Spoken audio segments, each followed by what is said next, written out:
What's going on with uranium in well water and how is it affecting potential areas? We're going to take a look at that from Newfoundland, Labrador. So uranium is a naturally occurring radioactive metal that occurs in low concentrations in nature. It's present in certain types of soil rocks and especially granites, and has the chemical symbol U and the intermittent maximum acceptable concentration of the IMAC of uranium in drinking water.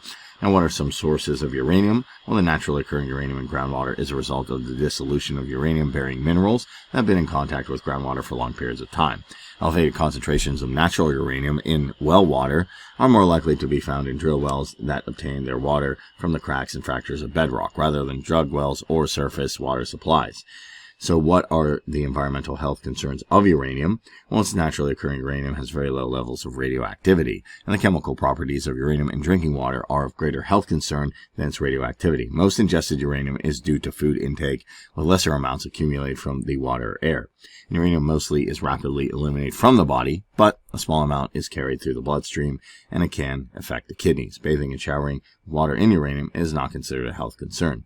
So where have high uranium levels been found in Newfoundland and Labrador well waters? Well, research on uranium carried out by the Department of Municipal Affairs and Environment and a geological survey of Newfoundland and Labrador Department of Natural Resources.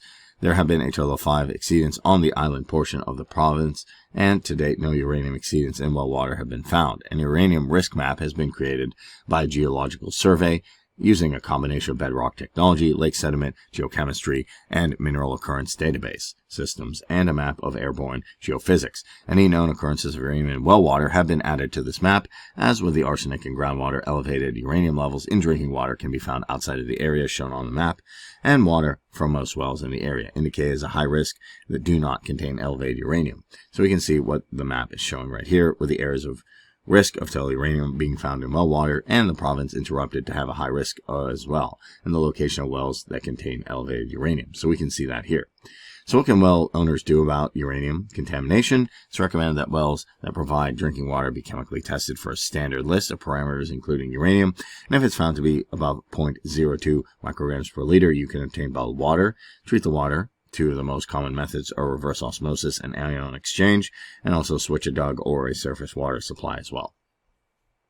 So those are some things you can do with well water. This is a very interesting thing, how they took the type of risk map that was created by Geological Survey, the combination of bedrock technology, sediment geochemistry, mineral occurrence, and database systems to map this out so they can understand areas of total uranium being found in well water and the potential risks. So with that in mind, this is very interesting to see how that worked, and it always gives a good cause to always test your water to make sure there's not high levels of uranium in it.